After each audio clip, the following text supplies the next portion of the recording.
Okay, so my name is Robert Buerter, and there's my colleague, Mike Nowicki. He's a compatriot of your country, and he's our technical manager. And so you are at a social enterprise. So this is a social innovation, and we're located here at the Innovation Hub. So on the wall there is the UN Conventions on the Rights of the Child. We are a signatory to that, together with most of the majority nations in the world. And your focus is? On children at risk, within the context of orphans and vulnerable children in an HIV/AIDS epidemic. Thank you. Okay. So, as you know, South Africa has the highest number of HIV positive people in the world, about 5.7 million. And because of that, the number of children that are affected it's a crisis. So we estimate that 4% of our child population are maternal orphans, which means they've lost their mothers. And statistics indicate that these children are about 25% more likely to be abused. In South Africa, more than 50% of our homes have absent fathers. So in a context of absent fathers, HIV/AIDS epidemic, within the apartheid historical situation of poverty and injustice, we have a generation of children growing up with a lot of frustration.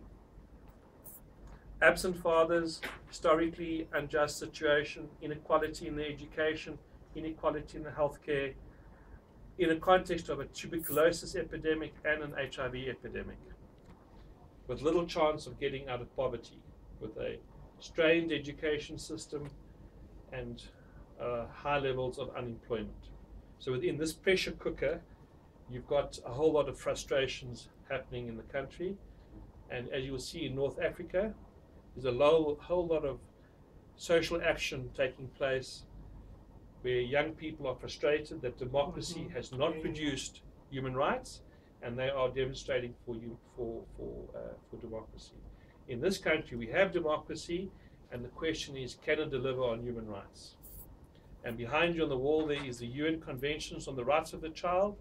We have to report against those conventions every year, and how we are progressing and plotting the development of children in terms of their child rights. So it's a very good framework in which to work.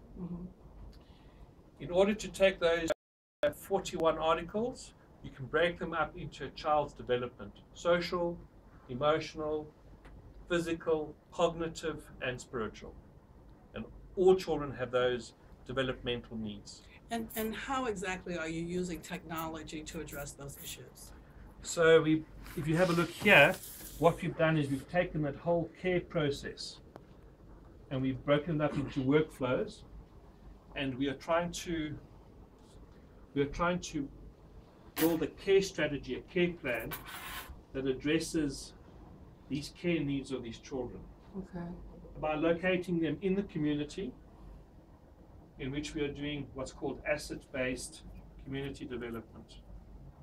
So we are using the assets in the community in order to address the children's needs. Match the needs of the children. Gotcha. But we all know in the world what to do. We know how to do development, we know what needs the children have, and we know how to work with communities. But what's been missing is, how do you get stimulus of capital into the community? So traditionally, we've looked at innovation in terms of commercial and industrial type thinking. But what's happening is that the social space is an opportunity for innovation. And we think that the stimulus that your president is looking for, and many countries are looking for to stimulate the economy, that stimulus can come from the social sector, where ordinary people start to care for people. And that caring is within a social market. So you've got social consumers or social investors buying social products and services in order to promote social justice. I mean, this elevator hasn't arrived yet. Yeah. It has not. So how do you do that on a large scale? Is you need to use technology. It's the birds Dubai. So Boeing aeroplane used life cycle technology to build their Boeing 777s. And we have got funding from the Industrial Development Corporation to convert the workflows and the processes of this life cycle concept into the care industry. So we are at the moment just working with the language. So we're taking all the concepts and we're translating them into our care environment. So is this a model of Boeing? So we have already. Are you using this and converting to a social model? We are using the platform. We are using the technology, the functionality. Technology of Boeing. Documentation, data. Of Boeing. Of who? Of Boeing. Boeing, yes. Is it? Yeah. Okay. Well, not of Boeing, of PTC. We're sure that Boeing is using. So your biggest thing is that you're using basically a process improvement, process development methodology in order to solve the problems of the people, so that you can match your local resources in, so you can create basically traceability back to the resources and the issues to get it done. Yeah. So now, by the way, so our path is with the IIBA, with the International Institute of Business Analysis, and so I like to revert it back to a business analysis skill set versus than just Boeing or anyone else's skill set. So PTC used Boeing. Mm-hmm. Boeing used PTC to build their life cycle. Right. So what we are doing, in addition to using this technology, we are using SAP, the big German company, SAP.